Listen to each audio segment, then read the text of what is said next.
Hi everyone, welcome back to the podcast. So I have bought two questions from the comments of BRI channel. The first question is, this person has asked about TTK Prestige. So the question is, I'm slowly accumulating the TTK Prestige and Stovekraft at every dip. It is told that TTK Prestige, the worst time is over, but the correction is still going on. Can you tell what is happening in that? TTK Prestige, what do they make? Home appliances. Where are they based out of? Tamil Nadu. Chennai West. Okay. Okay.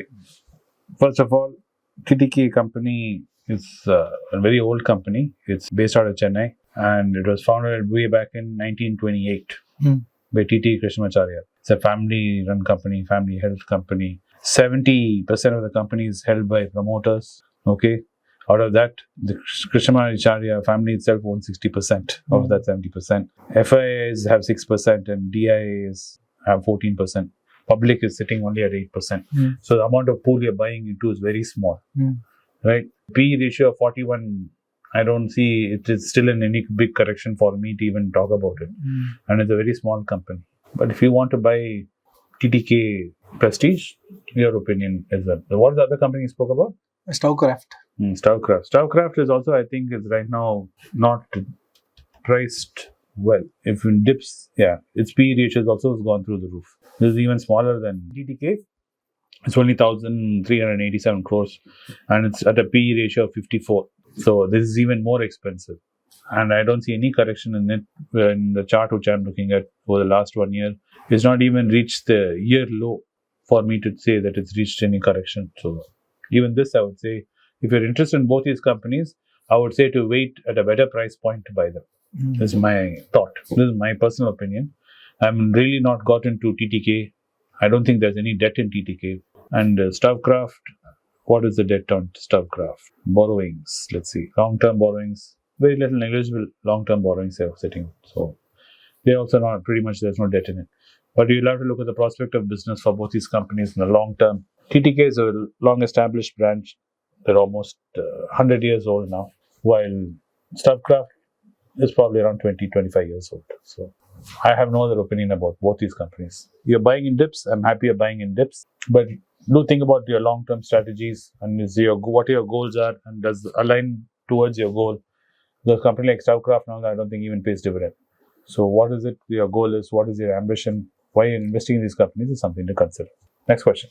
Why companies are giving dividends for the shareholders who are holding the stocks for a few weeks based on ex-dividend date? He said that he is happy to get paid, but is it a trap? If not, how this is going to benefit the companies? Well, this is a strategy used by a lot of people where they buy the stock right before the dividend date and hold the share till the dividends are paid and dump the shares post that date. It's a strategy you can do. This would work in a company where they're paying huge dividends. But if that is the case, they are paying huge dividends, the price will be in such a premium. Right before the dividend dates, you'll see the price going up. And right after dividend date is announced, dividend is paid, price correcting. So you may think you're very smart, but you're really not. It just happens so that you happen to buy a company share and you notice that you just bought it a few months back and it's recorded into your record date and you made some dividend off it and you're thinking, I didn't even hold it for a year and I'm getting dividend. That doesn't matter.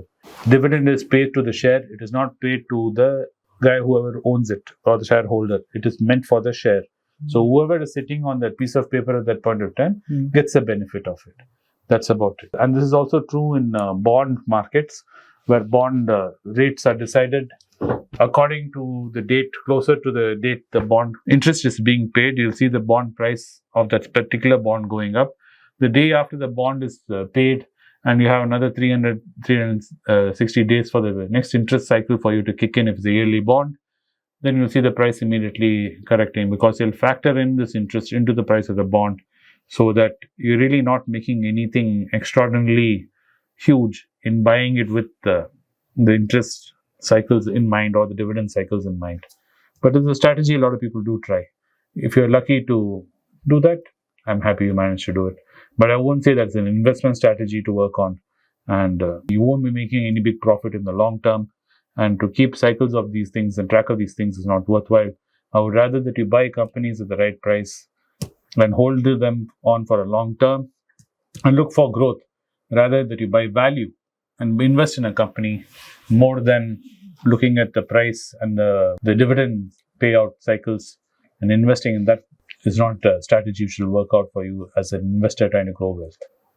So, is it necessary that a company must pay dividends? Because I recently saw the news. Meta paid dividend for the first time a few months back. So there are a lot of companies, Tata companies, which used to be known as widowers company.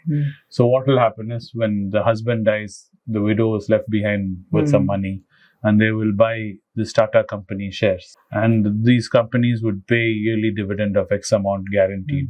There was known that historically we pay a dividend of whatever percentage. So they were known as widowers company, and you will not see any growth in the company share price, but you will get an assured dividend. It's like fixed deposit. Yeah, it's like a fixed deposit, but you'll see marginal growth in the share also. So it appreciates on capital and something to leave behind to whomsoever you want to leave behind. But that kind of philosophy is gone. That kind of strategies are gone, and most companies nowadays, especially in India, don't like paying dividends. The reason why dividends was a way which was being paid out was it was the way the owner or the promoter could take money out of the company. His share of the profit. So let's say I own, like TTK Prestige owns 70% of the company, right? So per share he's paying dividend. So if I own 70%, most of the profit comes to me. So that used to be a strategy to get money out. Now, in companies in India have got very scientific and terrific ways of taking money, promoters out of the company. So they do not pay dividends. They don't reward investors this way. They tell investors, be happy that your capital appreciation is happening. That means whatever share you're buying, price is going up. So be happy with that. Don't expect any dividend from us. Even Warren Buffett famously has never paid out any dividend in Berkshire Hathaway. So it's not like a rule that it has to be paid out, but it can be paid out. There have been cases, though, where a band of investors get together and they demand the board that the dividends be paid out, that you're sitting on a lot of cash reserves, and they take the board to task and they fight with the board and take up resolutions and fight and get dividends paid out. They're called activist investors. They do this, where they demand, they see a company having a lot of reserves. They slowly buy 5%, 3% of the company, and then they demand that dividends be paid out. So this can happen too. But these kind of dividend strategies, I don't see it working out in the long term. Even Buffett does not do any dividend strategies. I would not think buying companies purely on a dividend basis is the way to go. I hope that answers your question. Yeah. So that helped whoever has asked the question. Keep posting the comments. Please like, share, and subscribe to this channel. So thank you once again.